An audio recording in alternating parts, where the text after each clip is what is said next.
Magandang araw po sa inyo lahat. Happy Easter, the third Sunday of Easter. And title ng ating reflection is, I am not giving up on you. From Luke chapter 24, 35 to 40. The gospel still holds on to the very dire situation as they are hiding inside that locked room. They are afraid. In fact, they thought Jesus is a ghost. And usually when you are afraid, you amplify and even strengthens the fear of the other. Parang nakakahawa yung takot. It reinforces the fear of the other. Ganyan po talaga pag natatakot kayo. Parang may gumalaw lang, mayroon lang pusang dumaan, o mayroong konting ingay, napapasigaw ka. Kasi your sense of fear amplifies reality. Like the mind, like a magnet. Pag inisip mo, the more you think of it, the more it gathers the light. And this must be the situation of the disciples. You would not blame them because Jesus was crucified. And baka inisip nila, tayo na yung susunod dito. But nobody was strong enough to stand in their midst to give them that determination. It took Jesus to appear in their midst. The persistence of Jesus not to give up. Sa Kapampangan, may term po, yung kabalan. Kabalan.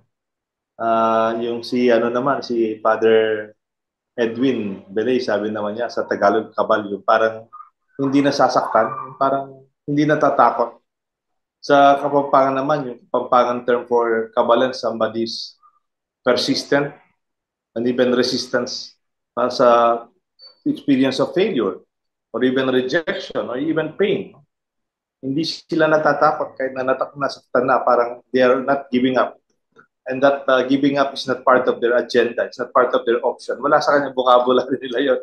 And this is the person needed by the disciples who were so afraid in their situation, even afraid of themselves, because they have no confidence. Maybe they did not even believe in themselves. But it did not end there. It was not only about Jesus having that persistence or sense of resiliency, na hindi siya sumusuko sa kabila na siya was crucified. He was already sending his disciples to the fullness of their call to become apostles. That's the third part of our kwentuhan. Parang hindi lang sapat na si Jesus ang malakas sa kanyang loob. Hindi siya natatakot. But actually, this kind of strength in the determination of Jesus reinforced the capacity of the disciples to become full in their call to preach this time. It's the unyielding spirit of Jesus that uplifted and inspired the hiding disciples that are overwhelmed by fear. And Jesus may be saying to his disciples, I believe in you, even if you don't believe in yourself. Jesus never gave up, even when the disciples gave up. Jesus did not give up on them. And kung the Gospels are the contents, sabi nga ni Father Belay, and then the Acts of the Apostles are the next to the Gospel, parang the narrative of the post-resurrection narrative. Ito pong ending stories ng mga Gospels natin. They are a bridge from discipleship to apostleship. Yung content nandiyan na eh. You notice, Jesus did not preach anymore. Wala nang miracle or healing or preaching or parables. He was actually strengthening the resolve of the disciples to take and embrace the fullness of their becoming apostles. And this will be our kwentuhan. It's quite interesting actually because we see the underpinning realities that's happening in the transition of the post-resurrection narratives towards the birth of a new church, the beginning of the church in the Acts of the Apostles and beyond. Pakinggan ho natin ang ating gospel from our friend Judge Jovay Mercado. She will proclaim Luke chapter 24, 35 to 48.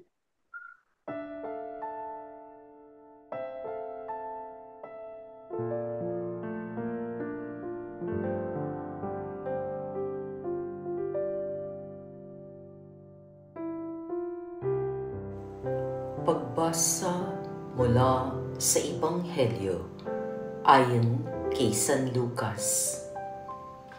Noong panahong iyon, samantalang pinag-uusapan ng mga alagad kung paanong nakilala si Jesus sa paghahati-hati ng tinapay, si Jesus ay tumayo sa gitna nila. "Sumainyo ang kapayapaan," sabi niya sa kanila. Ngunit nagulat sila at natakot sapagkat akala nila'y multo ang nasa harapan nila. Kaya't sinabi ni Jesus sa kanila, "Ano't kayo'y nagugulumihanan? Bakit nag-aalinlangan pa kayo? Tingnan ninyo ang aking kamay at paa. Ako nga ito. Hipuin ninyo ako at pagmasdan. Dapat matupad ang lahat ng nasusulat tungkol sa akin sa kautusan ni Moises, sa mga aklat ng mga propeta at sa aklat ng mga awit." At binuksan niya ang kanilang mga pag-iisip upang maunawaan nila ang mga kasulatan. Sinabi niya sa kanila, "Ganito ang nasusulat: kinakailangang magbata ng hirap at mamatay ang Mesiyas at muling mabuhay sa ikatlong araw. Sa kaniyang pangalan, ang pagsisisi at kapatawaran ng mga kasalanan ay dapat ipangaral sa lahat ng bansa, magmula sa Jerusalem. Kayo ang mga saksi sa mga bagay na ito." Ang mabuting balita ng Panginoon.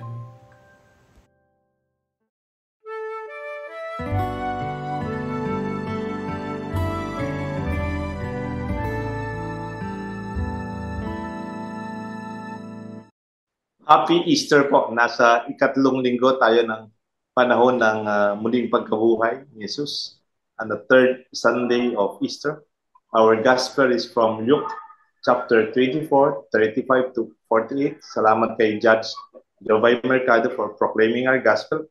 Ang title ng ating kwentuhan ay "I am not giving up on you."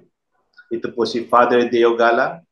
I'm sharing from the Parish of Holy Cross dito po sa Sabang Bato, Angeles City. Si Father Edwin Bilay po mula sa Diocese ng Cabanatuan. Happy Easter po. Bong Roque po, nandito po ako sa San Fernando, Pampanga. Doon pa lang po sa title na sinabi ni Father Deo na I am not giving up on you. We already know that this will be a very encouraging episode. So join us, please. Hallelujah. Hallelujah. We are with Father Jonathan Bartolome, our director and our technical person. Yeah. And the first part, really, the context of the gospel is emanating from the reality of their fear. Actually, the gospel already supplied the reason why they are hiding, primarily because of their fear of the Jews. Of course, Jesus was crucified. He was unjustly condemned and judged. Nahirapan talaga siya to his death on the cross. Siyempre, nasa kalooban nila, who will be next? Tayo na yan. Parang wanted sila dyan. Parang talagang, how can you go out and be free? They are afraid. Not only maybe other than being afraid, they maybe even have questions. What's next? What will we do after this? Wala na tayong leader. Parang they are like yung analogy ginamit ni Bishop Ambunon, they are like a headless chicken running around. Kasi wala na. The head is not with them. And that fear really amplifies the fear of the other. They are afraid. Baka rin pwede sila among themselves. They could also doubt each other. Kung si Judas binenta si Jesus, ikaw kaya hindi mo ko bebenta? Ikaw kaya hindi mo ko susumbong? And that could be that the situation. That the fear amplifies the fear and reinforces the fear of the other people. Kaya nga ang nung lumitaw si Jesus sa gitna nila, sabi nila multo eh. Hindi nila Yeah. inisip talaga na hindi talaga inisip nila na si Jesus ay muling mabubuhay. At sabi ko nga, ito yung phenomenon natin sa mga Pinoy na gumagawa tayo ng sarili nating multo. Yun nga, ina-amplify, pinapalaki, dinudugtong yung iba pang nangyari, ganito yung nangyari, ganito rin ang mangyayari. At ika nga, mas mabuti pa, dito na lang tayo, magkandado na lang tayo dito, kaysa lumabas tayo, mas safe tayo pagkasama-sama dito. Kasi yung multo lumalaki eh. Habang pinapag-usapan, habang kanilang tinatakot nila yung sarili nila. Yeah. Pero Father Edwin, siguro nga may basihan sila. May nabanggit po kasi si Among Deo kanina, sabi niya yung point about mistrust. O nga naman, magkakasama sila nila Judas and they were ardent followers of Jesus. And then biglang merong one who will betray Jesus in the person of Judas, nilaglag si Jesus. So parang yung mistrust nandoon sa, ikaw kaya, hindi mo kaya ako ilalaglag? O hindi mo kaya ako isusumbong din? So merong hindi lang doubt, hindi lang fear, but mistrust of each other. Nga yung fear amplifies the reality. The situation that is already there. Like a magnifying glass, parang lumalaki yung kinakatakutan nila. But this time, it blows reality beyond its proportion. It's incommensurable to a point that it's already exaggerating or even misinterpreting reality. They are seeing a ghost already. Parang, di ba pag natatakot ka na, medyo takot na takot ka, tapos medyo, boom! Talagang tatalon ka eh. O mapapasigaw ka. Because some kind of a reinforcing situation na they reinforce their fear. Pag natatakot yung kasama mo, parang ikaw matatakot din. At kung minsan nga, yung fear, pagka medyo matagal at malaki na, it could be paralyzing eh. Yung bang parang ayaw mo nang kumilos, ayaw mo nang gumalaw kasi baka may mangyari pang masama, no? Tulad nung naikwento mo kanina, Among Deo, yung parang nagkaroon na ng trauma dahil may nangyaring disgrasya, parang ayaw na niya na maulit yun. Kaya hindi na siya magmamaneho ngayon kasi naging trauma na yung dati takot lang. No? May kilala po ako, yung parang first week niyang nagmamaneho, actually may lisensya niya. Siya na on his own. Nahulog po yung kotse niya sa malaking kanal sa San Fernando. Talagang malaki yun. Kasi yung kotse doon. It will take equipment to pull out the car. Iniwan niya yung kotse niya, umuwi na lang siya naglalakad. No? And since then, hindi na siya nag-drive. I mean, naunahan siya ng takot, di ba? Nagsabi yata last week sina Brother Joey nung nag-taping kami. Sabi nila, if they were not able to go out of these locked doors, it could have been the tomb for the rest of the disciples. Or maybe the tomb of Christianity altogether. That's true. Pero yung po kasing nangyari, if I may contrast that, Father Dale, sinasabi yung parang natakot ng sarili. Yung fear with other people who are also afraid magnifies the fear all the more. Kasi alam mo niya, naalala ko dyan, Father Edwin and Among Deo, yung 5 people theory na sinasabi nila na you become the 5 people you spend most of your time with. It shapes you. Kung ang sakit nakakahawa, ang takot nakakahawa din. Matatakot ka rin kung puro takot ang kasama mo. And contrast that with people who, kahit isang tao lang sa grupo nyo na ang sinasabi, okay, kaya natin yan. Medyo lalakas-lakas ang loob mo, pero kung pare-pareho kayo, talagang mahirap. Dito sa dito sa ating episode na ito, alam ko may balita na rin na nabuhay si Jesus no? Nung nagtatago sila may bali-balita na si Jesus ay buhay. Sabi ko, iniisip ko, hindi kaya natatakot din sila kay Jesus? Kasi may atraso sila di ba? pinagtaguan nila eh. Kasama rin yun. Yeah. Nagpulasan sila, walang natira doon sa ilalim ng krus kundi si Juan lang eh. Lahat sila wala sila doon sa carrying of the cross. Wala sa halip na sila nagsimon si Rene, wala talagang tumulong. Wala no show yung lahat ng mga. Kaya sabi ko, palagi ko takot din ito kay Jesus ito mga kaya nagkukulong. Kasi may balita na nabuhay siya eh. Yung mga sa kwento din, nagpunta na si Mary Magdalene, they did not believe.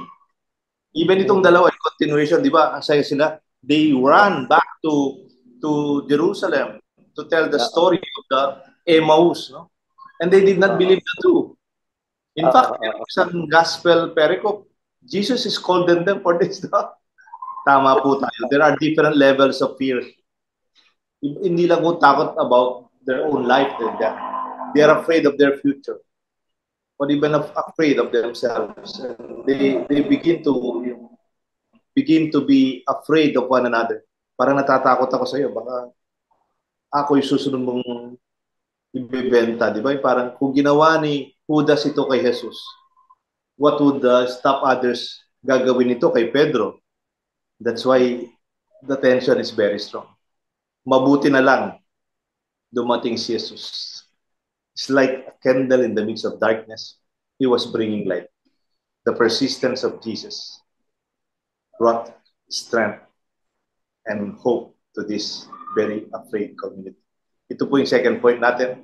Magbalik po kami. Please stay with us after a few moments. Be back.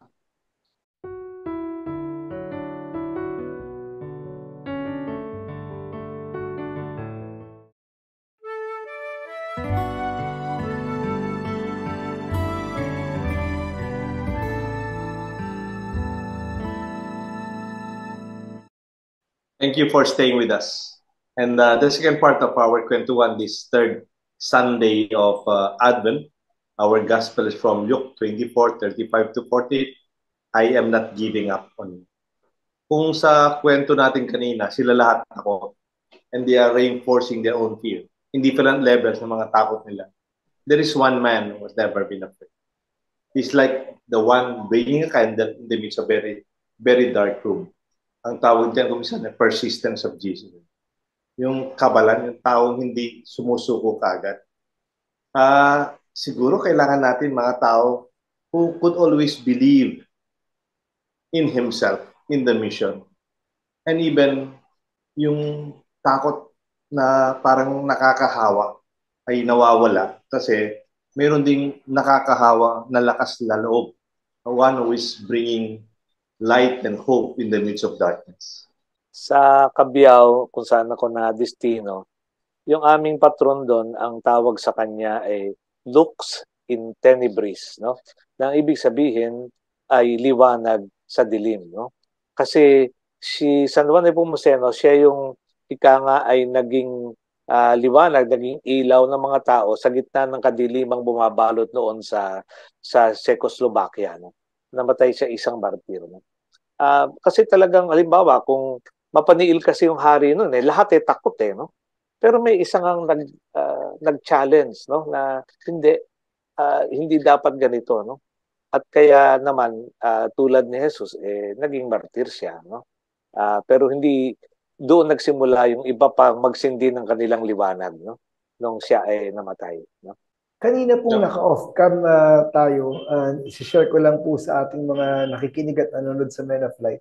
May nabanggit po si Father Edwin sa amin kanina na napakagandang punto. Sabi niya, kahit iniwan ng mga disciples si Jesus reached out to them. At ang unang greeting niya, sabi ni Father Edwin kanina, unang greeting niya sa mga disciples ay peace. Sabi niya, parang, peace tayo ha. Di ba, Father Edwin, sabi ko kanina, parang, may atraso kayo, pero kalimutan natin, peace muna tayo. And sabi ko, this is another aspect of Jesus reaching out and meeting us where we are. Kung ano talaga yung sitwasyon natin, kung takot tayo, He meets us there. Yes. Parang itong persistence na to, no? Parang the persistence of Jesus. Nakakahawa Parang sa Kapampangan may term dyan kabalan. Or sa Tagalog yata, sabi ni Father Edwin, kabal. Yung parang hindi nasasaktan. Parang hindi siya sumusuko. Yung kabalan gusto nasaktan na siya or na-reject na siya o he was already experiencing failure. But the important part, she never gives up. Parang kailangan natin mga tao ganito to stand in the midst of, halimbawa, pwede yung, halimbawa, it could be fear because of failure. Kaya anak mo, hindi pumasa sa board. O mayroong failure in a relationship. O failure in a business that is very painful. Marami kang babayan. And yet when you begin to encourage them, kaya natin yan. I will be with you. I will accompany you. Parang this is what is in Jesus, in himself, that made the disciples believe in themselves too.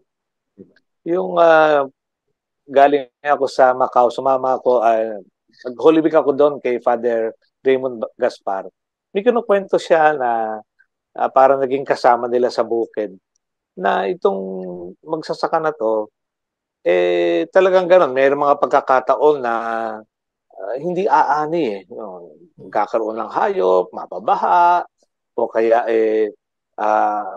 masisira yung palay. No? Pero sabi niya, itong magsasaka na to, parang nga daw naging inspirasyon niya Sa tuwing magsisimula siya na mag-araro uli, hindi niya iniisip na baka malugi na naman ako. Hindi. Ang kanyang lagi nasa isip, babawi ako ngayon. Aani ako ulit, no? Makakabawi ako.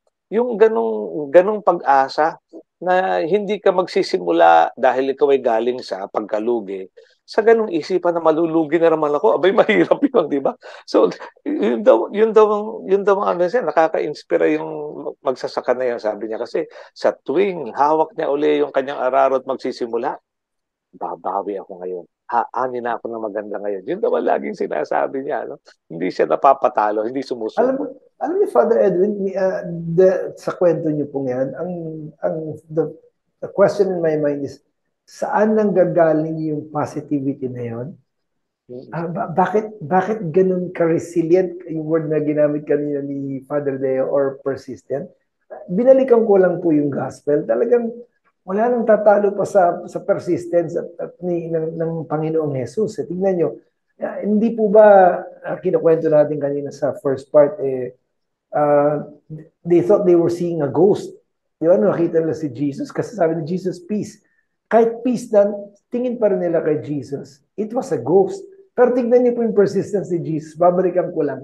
He used 3 senses. Sabi niya, look at my hands. Yun ang unang-unang sinabi niya. Tignan nyo, mata. Pangalawa, di pa rin kayo naniniwala kahit sa nakikita nyo, ghost pa rin ang tingin ninyo, touch me. Di ba? Senses, feel.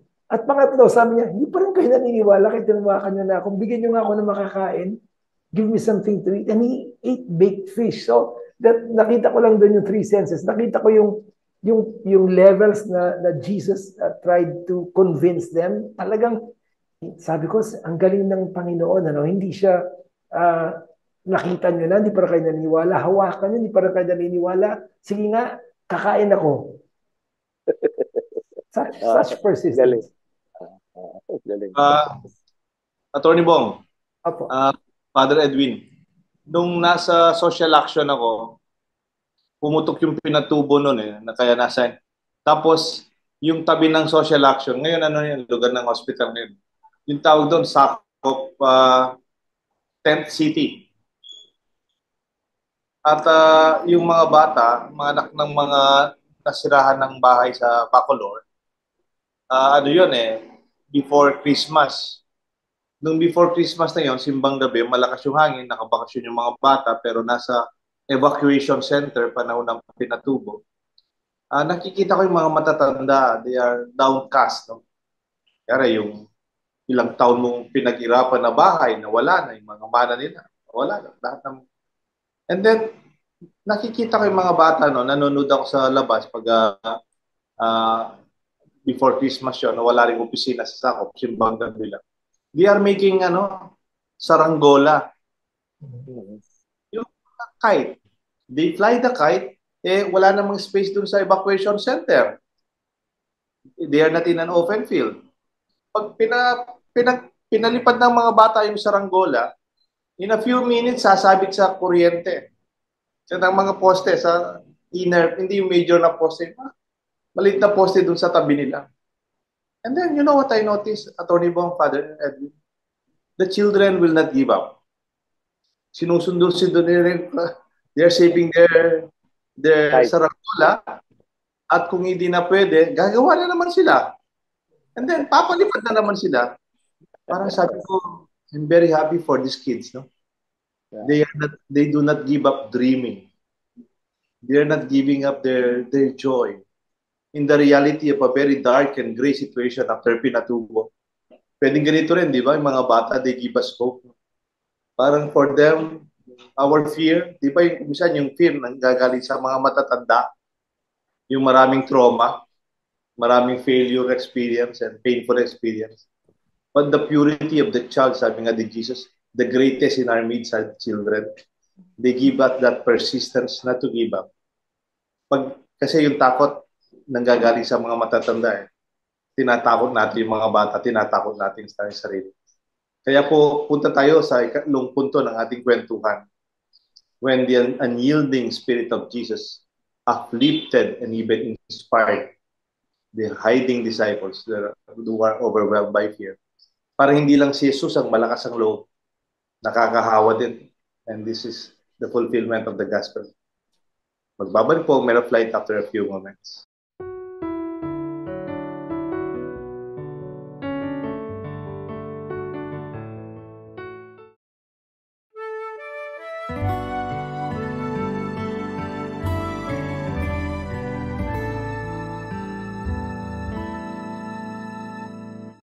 Welcome dito sa Men of Light. Kasama niyo pa rin si Father Edwin Belay, Attorney Bong Roque, po si Father Deo Galan. The third part of our kwentuhan is also the fulfillment of the title, I am not giving up on you. Because as Jesus did not give up on his disciples, in a sense, he wanted them not to give up on themselves. The unyielding spirit of Jesus uplifted and inspired his hiding disciples, overwhelmed by fear. Parang we know the story. At the Acts of the Apostles, they are so bold to speak different languages, to heal, to continue what Jesus started, to teach the miracles, the forgiveness, and the life of what Jesus started, spread because of this gospel. Somebody did not give up. It's Jesus himself. Yung sabi mga Amondeo, kung yung takot ay nakakahawa, ganun din yung lakas ng loob eh. Pag kami nagsimula talaga tulad ng ating mga naunang mga bayani, talagang pag kami nagsimula na itaguyod yung katarungan, yung anumang mabuting simulain, may mga nag-iintay lang pala na ganun din yung nasa isip eh. So talagang kuminsan sa halip na tayo ay magkulong at magkandado dun sa kawalang pag-asa, pighati, baka kailangan talaga ay humingi tayo ng tulong o awa, magdasal na bigyan mo kami ng lakas ng loob para naman kami makaahon, mabago yung buhay. Kasi pwedeng magpatuloy na lang doon eh. Sabi mo nga, kung doon sa prayer ko, yung insight ko, si Jesus pinagulong yung bato para lumaya siya. No? Ito namang mga alagad kako, pinagulong yung bato para magkulong sila. Di ba? Magkaiba. No? Sana doon tayo sa magpagulong ng bato para lumaya at magpalaya ng iba. Yan, naalala ko sa kwentuhan natin Father Edwin and Father Deo. One time natawag ako ng obispo natin dito sa Pampanga. At he asked me to organize a group of lawyers who will be able to not only help the church but be Christian lawyers. Nakaka-inspire po yun kasi nung una parang siguro I was only counting a handful, only to realize marami rin palang gustong gumawa ng tama na abogado na to be a cut above the rest. Yung ganon, and when you gather, you sabi nga ni Father Edwin kanina, kung if fear is contagious, so is hope and inspiration, so is doing right. It's also contagious, and all we have to do is una, believe that Jesus believed in us so that we can also be encouragers to one another, inspiration to one another. Nakikita ko ngayon, Atty. Bong at Father Edwin, sa kwentuhan natin parang somebody who's pioneering, somebody who's initiating or leading in spite of the possibility of the vulnerability of the act. It's actually an action of Jesus in the gospel today. Hindi siya sumuko. Pinagpatuloy. You have to take the initiative. Pag takot lahat, somebody should start. And ang nangyayari yung naghihintayan. Parang pwede when you take the lead, pwede kang ikaw yung masaktan, ikaw yung mapuruhan, o pwedeng, minsan, it may not even work in the first attempt. But you never give up. Gusto ko yung term, contagious. Yung palang contagious, hindi lahat masama. Merong mabuting contagion. And this shows even in the face of adversity. For Jesus, his option is not, giving up is not an option. Hindi kasama sa vocabulary ni Jesus yung sumuko. The resilient Jesus believed in his disciples even when they doubted themselves. Or maybe they even doubted one another. Jesus may be saying to his disciples, I believe in you even when you no longer believe in yourselves. I think this post-resurrection discussion is a bridge between the contents of the gospel.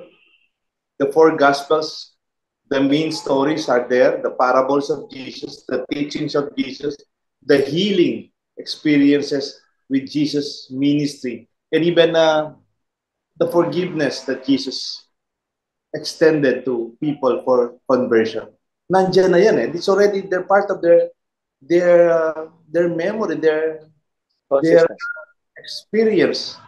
Kaya nga parang Jesus is just, parang kung siya yung may dala ng kandila, is trying to light the candle that they already have. Alam nyo na yan, tinuro ko na sa inyo yan. We experienced that. Parang it's like time to enkindle what you already have. Parang nakikita ko from discipleship, that is disciple, na nakikinig ka, tinuturuan ka, towards apostles, yun sa fullness of the apostles story, yung acts of the apostles. Parang nandito na, yung parang pushing them to go and not give up. And napakaganda po na kwentuhan natin yan sa ating Men of Light. No? Atty. Bong or Father Ed? Isang pahabol lang po. Yes. Ang isang nakakalakas ng loob dito, elsewhere in the gospel, Jesus said it. Maaring I will send you, but don't forget, I will be with you until the end of the age. Yes. Ganda. What is more encouraging than that, Atty. Bong? Hindi ka nag-isa, I'm with you. We are not alone. We are with God. Wow, thank you. Babalik po Men of Light for our Facebook messages, our YouTube also messages, a short summary and assignment, and our prayer. Babalik po ang Men of Light.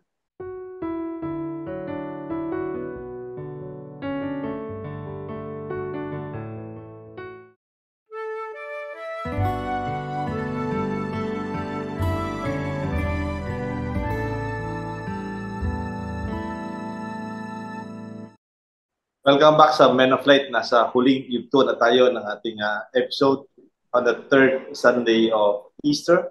Ang ating pong mga Facebook messages and kaibigan natin sa YouTube will be read to us by Atty. Bong Roque. Opo. Gusto ko lang pong bigyang special mention itong ating mga regulars sa Facebook na walang sawang nagko-comment sa ating Daylight at Men of Light. Special mention to Elizabeth Curaming, Dora Lopez, Beth Wilson, Dennis Carpio, inaanak ko po ito, George Magtibay, Mirla Katakutan, Leticia Balitaan, and Ricardo Daelto Samonte. Babasahin ko lang po isang comment, Father Den, Father Edwin, from Edgar Yap. Ito pong ating masipag na nagsasummarize ng ating Sunday Men of Light episode. Sabi niya, ito po yung about the second gospel, second Sunday of Easter, Abong Deo, na in spite of locked doors, nung kayo po yung nag-host nito.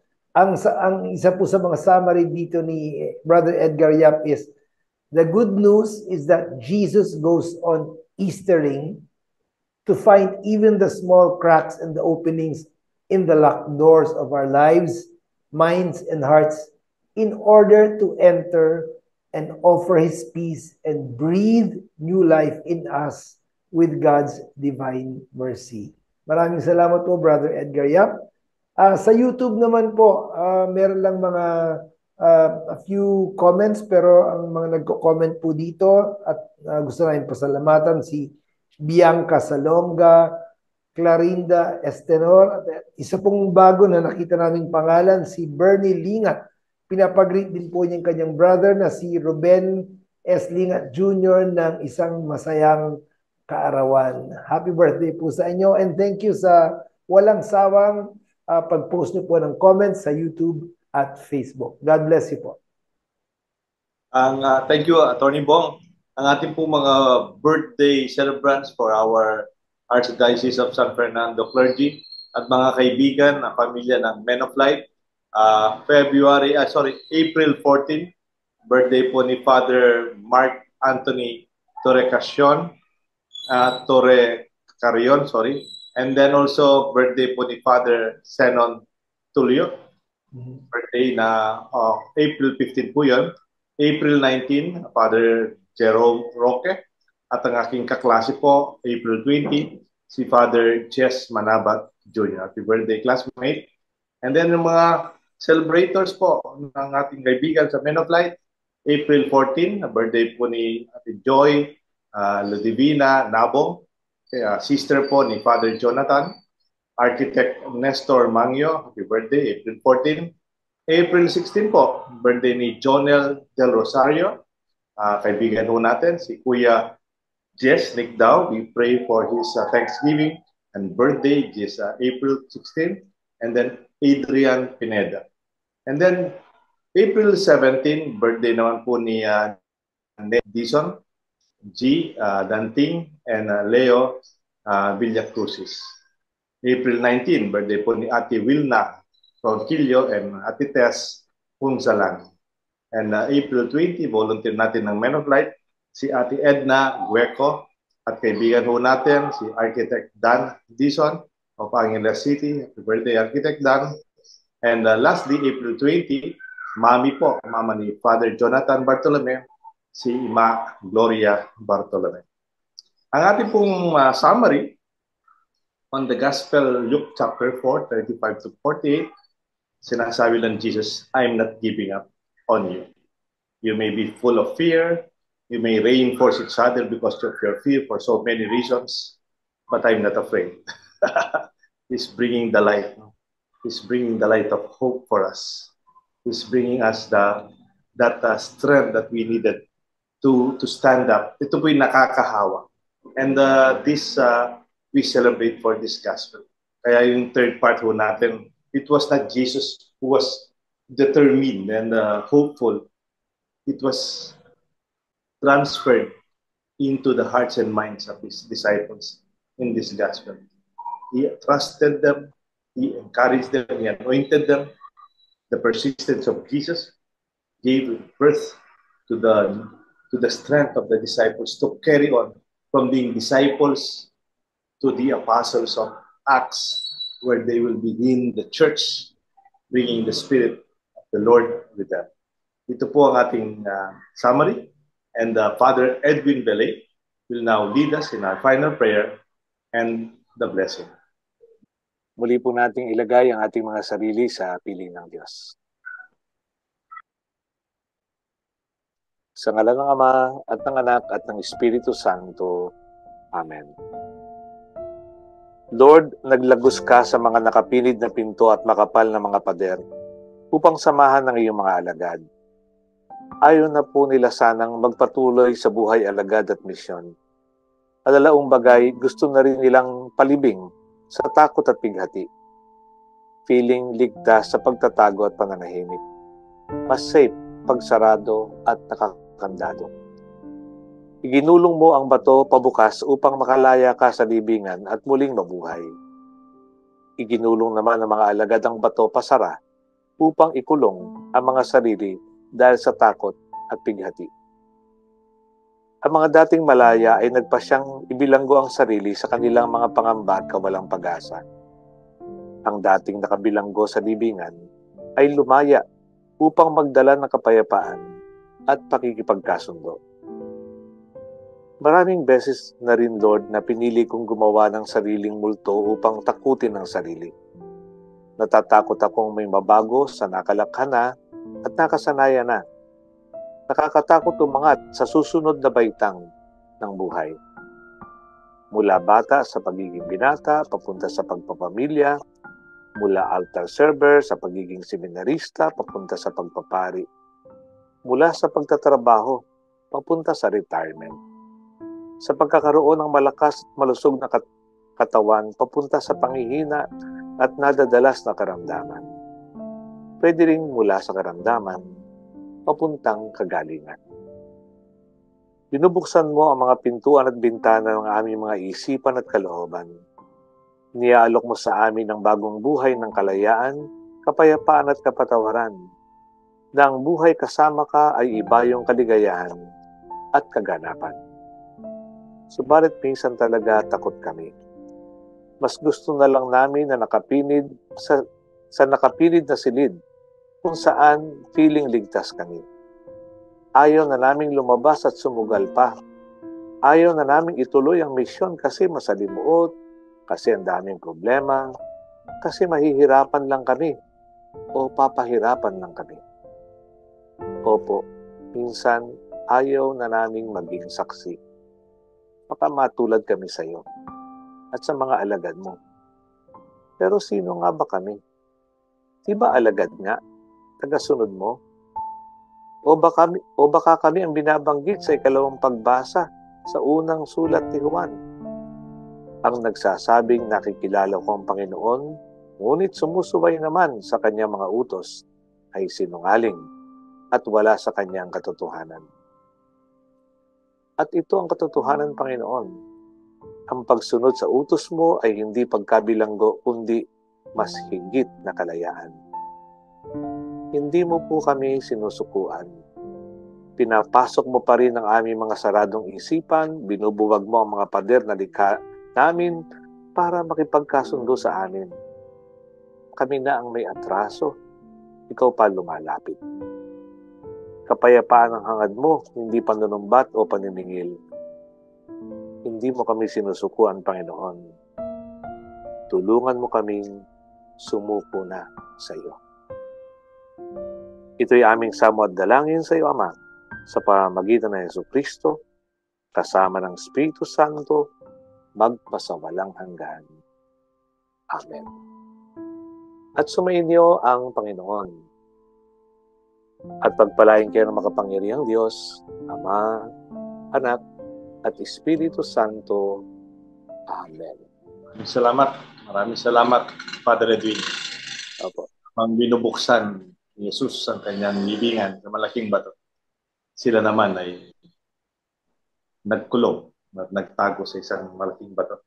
Totoo po ito. Maraming salamat, Tony Bong, sa iyong presence and contribution to the insight to our preparation for our materials. And Father Jonathan, thank you for accompanying us. Alam ko, Father Jonathan is not feeling well actually, but he never would make it a reason na hindi siya makapag-facilitate ng ating technical needs sa ating Men of Light. Ito po si Father Deo Gala. Let us celebrate this Easter with the joy that believe that God is with us. Hallelujah, hallelujah. Father Edwin Belay po, Happy Easter! Bong Roque po, this Easter and always be blessed and be a blessing.